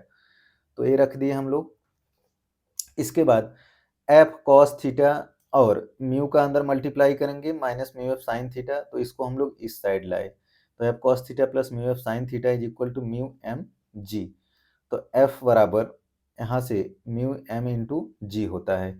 तो एफ हम लोगों को न्यूनतम ही तो ज्ञात करना है। यहाँ से हम लोग किसका मान निकाल लिए थे, एफ का। एफ क्या कर लिए हम लोगों ने, कॉमन ले लिया। तो जब कॉमन लिए बच्चों तो कॉस थीटा अंदर बचा प्लस क्या बचा, म्यू इंटू साइन थीटा बचा। ठीक है, तो एफ बराबर mu M G by cos theta plus mu sine theta आ गया। बराबर हमारा क्या था, म्यू एम जी था। तो एफ बराबर यहाँ से हमारा एक कैलकुलेट हो गया। अब न्यूनतम के लिए हम लोगों को देखना है, तो cos theta plus mu sine theta is equal to क्या है, मैक्सिमम है। Theta plus mu sine theta हो गया। तो x इज इक्वल टू हम लोग क्या ले लिए, D X by D theta, मतलब हम लोग एक छोटे पार्ट का निकाल रहे हैं यहाँ से। म्यू 1 ले लिए और इसके बाद 1 प्लस म्यू स्क्वायर यहाँ पे थीटा। तो D X by D theta is equal to sine theta plus mu cos theta is equal to 0। Mu बराबर क्या लेंगे, घर्षण कोण से आपका टेन थीटा, वहाँ से हम लोग रख देंगे। तो एफ मिनिमम बराबर mu M G by cos theta plus mu sine theta. तो म्यू एम जी बाई, अब कॉस थीटा बराबर होता है लंब बटे आधार, लंब बटे आधार। Cos theta is equal to क्या होता है, सॉरी गाइज, आधार बटे क्या हो जाएगा आपका, कर्ण हो जाएगा। ठीक है, टेन थीटा बराबर क्या हो जाएगा, लंब बटे आधार। ठीक, साइन थीटा बराबर लंब बटे कर्ण। तो यहाँ से हम लोग कॉस थीटा निकाल लिए, तो लंब आपका क्या है, 1 है। अब कर्ण क्या हो जाएगा, तो कर्ण स्क्वायर बराबर लंब स्क्वायर प्लस आधार स्क्वायर, ये आप लोगों को पता है पाइथागोरस प्रमेय से। कर्ण स्क्वायर बराबर लंब स्क्वायर प्लस आधार स्क्वायर होता है। तो इसका मतलब 1 का स्क्वायर 1 प्लस म्यू स्क्वायर। ठीक है, के स्क्वायर बराबर, तो के बराबर बच्चों रूट में आया 1 प्लस म्यू स्क्वायर, तो यही तो यहाँ पे लिखा है 1 प्लस म्यू स्क्वायर, तो वही रख दिए यहाँ पे। म्यू एक पहले से था, म्यू इंटू कॉस थीटा बराबर लंब 1 है, कर्ण ए है। साइन थीटा बराबर लंब बटे कर्ण, लंब म्यू है और कर्ण आपका ए है। ठीक है, आधार बटे कर्ण कॉस थीटा रखे और साइन थीटा लंब बटे कर्ण, तो इसको सॉल्व कर लेंगे। म्यू एम जी यहाँ रहेगा, mu into mu 1 plus mu square, हर बराबर है तो हो जाएगा यहाँ। ठीक है, म्यू एम जी और बटे में 1 प्लस म्यू स्क्वायर है, तो उसको रूट में ले गए हैं गाइज। इसको रूट में ले जाने पर इसका स्क्वायर हो जाएगा, तो एक गायब होगा, तो एक 1 प्लस म्यू स्क्वायर बचेगा, लेस देन हमारा म्यू एम जी हो जाएगा। ठीक है, तो हमारा एफ मिनिमम ज्ञात हो गया, mu M G by 1 plus mu square. ठीक है, F minimum mu M G by 1 plus mu square. Theta is equal to tan inverse mu आप रख सकते हैं इसमें। ठीक है, या तो टेन थीटा बराबर म्यू, तो म्यू बराबर क्या रख सकते हैं आप इसमें, टेन थीटा। अगर म्यू बराबर टेन थीटा रखेंगे बच्चों, तो म्यू बराबर अगर आप टेन थीटा रखना चाहते हैं तो आप रख सकते हैं इसमें। तो आपका आ जाएगा ये, आप रखेंगे तो tan theta into M g आ जाएगा ऊपर, रूट में 1 प्लस टेन स्क्वायर थीटा होगा। तो सेक स्क्वायर थीटा बराबर 1 प्लस टेन स्क्वायर थीटा, बाहर आएगा सेक थीटा। और भी आप आगे तक सॉल्व कर सकते हैं इसको, अगर आप चाहें तो आप आगे तक सॉल्व कर सकते हैं। बहुत इंपॉर्टेंट चीज़, two block system. Two block system का कॉन्सेप्ट हम लोग देख लेते हैं कि क्या होता है, ये काफ़ी ज़्यादा इंपॉर्टेंट होता है। ठीक है, स्टेप फर्स्ट है, सबसे पहले स्थैतिक व गतिक घर्षण बल के मान ज्ञात करेंगे स्टेप 1 में। जैसे कई बच्चों का कन्फ्यूजन होता है, स्कूल में पूछते हैं सर कि 2 ब्लॉक आ गया, डर जाते हैं। 2 ब्लॉक का अगर उसमें दे देता है द्रव्यमान, गतिक, घर्षण, स्थैतिक, तो टेंशन नहीं ले। ठीक है, तो सबसे पहले आपको क्या करना है, सबसे पहले स्थैतिक व गतिक घर्षण बल का मान ज्ञात करेंगे। मेथड 1 क्या होगा, माना कि दोनों ब्लॉक साथ साथ गति करते हैं, अर्थात इनमें फिसलन नहीं है, अतः स्थैतिक घर्षण लगेगा, इसे F से प्रदर्शित करते हैं। ठीक है बच्चों, चलिए स्टेप 2 में क्या लिखा है कि स्थैतिक घर्षण को आंतरिक बनाते हुए निकाय का उभयनिष्ठ त्वरण ज्ञात कर लेंगे। तो जैसा कि त्वरण ज्ञात करेंगे, प्रत्येक ब्लॉक पर आवश्यक घर्षण का मान ज्ञात कर लेंगे, एफ के जो भी लगेगा।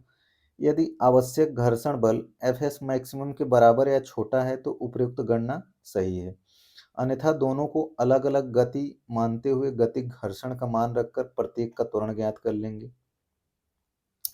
तो ये था हमारा मेथड 1 में।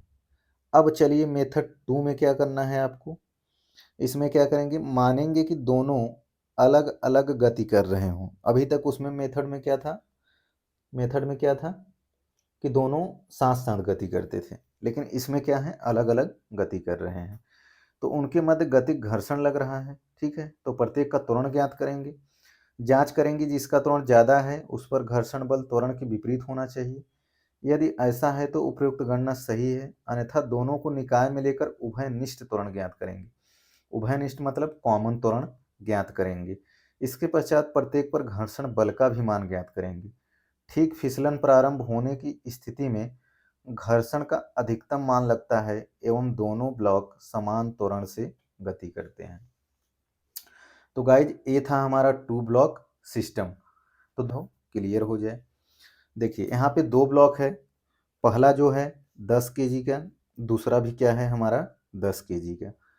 तो म्यू बराबर 0.5 है, एफ है, स्मूथ है सरफेस, प्रत्येक स्थिति में त्वरण व घर्षण बल का मान ज्ञात कीजिए। तो पहले आप निकाल सकते हैं, इसमें एफ बराबर 200 न्यूटन है, एफ बराबर 80 न्यूटन, एफ बराबर 60 न्यूटन। अब हम लोगों को बाह्य बल के सापेक्ष जो है सभी वैल्यू को सॉल्यूशन में दिखाना है कि हमारा क्या आएगा। तो सबसे पहले हम लोग बात कर लेते हैं, जब 200 न्यूटन बल लगा तो हमारा त्वरण बल ए वाला आगे की तरफ है, एफ के पीछे की तरफ लगेगा। तो एफ एस मैक्सिमम निकाल लेते हैं, जैसा कि mu into M into G. तो 0.5 गुणे 10 गुणे 10 50 न्यूटन। ठीक है, इसके बाद गाइज अब देख लेते हैं एस मैक्सिमम कितना आ गया हमारा 50 न्यूटन, तो 10 केजी पर। तो ए बराबर फॉर्मूला क्या था हमारा, जो फर्स्ट वाले के सापेक्ष 200 माइनस 50 बटे 10, तो 200 में से 50 घटा 150 बटे 10, 15 दहा में 150, मतलब फर्स्ट वाले में से सेकेंड को क्या किया हम लोग, माइनस m1 माइनस m2 बटे g। ठीक है, सॉरी m1 माइनस m2 नहीं, f1 माइनस f2। ठीक है गाइज, ए बी निकाल लेंगे तो आपका क्या हो जाएगा 50 बटे 10, ए बराबर f बाई एम, f का मतलब 50, m का मतलब 10। सॉरी गाइज, f बराबर क्या होता है m इंटू ए, तो a बराबर f बाई एम, सही है। ठीक, तो 5 मीटर पर सेकेंड स्क्वायर आ गया। ऐसे आप लोग क्या करेंगे, 80 न्यूटन पर भी बात कर लेते हैं। f बराबर, f के बराबर 50 न्यूटन लगा जो हम लोग निकाले थे f के। ठीक है, तो ए निकाल लेंगे 80 माइनस 50 बटे 10, तो 80 में से 50 घटा 30 बटा 10, 3 मीटर पर सेकेंड स्क्वायर। सेम कहानी 50 बटे 10 5 मीटर पर सेकेंड स्क्वायर। चलिए गाइज, अब अगले में हम लोग बात कर लेते हैं, जब अब क्या किए थे हम लोग, अभी देखिए अब दोनों ब्लॉक के बीच यहाँ पे निकालेंगे, तो 80 बटे आपका 10 प्लस 10 हो जाएगा। 10 प्लस 10 क्यों होगा बच्चों, m1 plus m2, m1 plus m2, दोनों का द्रव्यमान अगर आप जोड़ेंगे तो 80 बटा क्या हो जाएगा 20, तो 20 चौक 80, 4 मीटर पर सेकेंड स्क्वायर। तो आप ये भी ज्ञात कर लिए। इसके बाद f बराबर यहाँ पे अगर आप निकालना चाहते हैं, ठीक है, mu into N, sorry f बराबर m इंटू ए, तो 4 गुणे 10 आपका कितना आ जाएगा 40, तो आपका ये भी ज्ञात हो गया। तो जैसा कि गाइज इसमें हम लोग क्या किए, सब कुछ ज्ञात कर लिए और बहुत सारा सवाल कर लिए हम लोग, 2 ब्लॉक सिस्टम पर भी हम लोग सवाल को ज्ञात कर लिए। ठीक है, तो गाइज ये हमारा चैप्टर अब खत्म होता है। हम लोग न्यूमेरिकल एक भी नहीं छोड़े हैं, बहुत सारे क्वेश्चन कर लिए। तो गाइज आपके पेशेंस के लिए थैंक यू सो मच। तो अगर आप पेशेंस के साथ इसको सीखेंगे, अगर आप एक बार में वीडियो को कंप्लीट नहीं कर पाते हैं, 2 बार देखें, आधा आधा करके देखें, थोड़ा थोड़ा टाइम करके देखें। इसके बाद अपने अंदर जो है एक हमेशा दृढ़ निश्चय करके चलें कि लाइफ में हमें कुछ करना है, अपना एक गोल बनाएं, उसी के अकॉर्डिंग अपने आप पर काम करते चलें। अगर आप पढ़ने में जो है, अगर आपको कोई कमज़ोर बोलता है तो अपने आप को कमज़ोर बिल्कुल भी नहीं समझें, क्योंकि धीरे धीरे अगर आप मेहनत करते हैं तो हमेशा सक्सेस आपको मिलेगी। हर एक इंसान के अंदर हर एक क्वालिटी होती है, अपनी क्वालिटी को पहचानें और अपने आप पर काम करें, अपना स्किल्स बढ़ाएं और आगे बढ़ते जाएं। तो गाइज एक बात है, आप लोग चैनल को सपोर्ट नहीं करते हैं, वीडियो देखते हैं और भी बच्चों के पास नहीं भेजते हैं, और इसके बाद चैनल को आप सब्सक्राइब करना भूल जाते हैं। अगर आप चैनल को सब्सक्राइब करके रखेंगे तो जो भी नया वीडियो अपलोड होगा आपके पास जो है अवेलेबल हो जाएगा। अब हम लोग गाइज अगले लेक्चर में मिलेंगे एक नए चैप्टर के साथ, न्यू एनर्जी के साथ। तब तक आप इसको पढ़ते रहिए और सारा क्वेश्चन जो है प्रैक्टिस करते रहिए। इसके अलावा इस चैप्टर में कुछ भी नहीं है, इससे ज़्यादा कुछ भी नहीं हो सकता है, और हिंदी मीडियम के बच्चों के लिए काफ़ी अच्छा लेक्चर है। अच्छे से सब कुछ कॉन्सेप्ट आप सीख सकते हैं। बिल्कुल आप घबराएं नहीं, लाइफ में हमेशा मेहनत करते जाएं, अच्छी चीज़ों को देखें, अच्छी चीज़ों को सीखें, इससे आप आगे हमेशा बढ़ जाएंगे। तो thank you so much guys for watching this video. So मिलते हैं अब नेक्स्ट वीडियो में। Bye bye.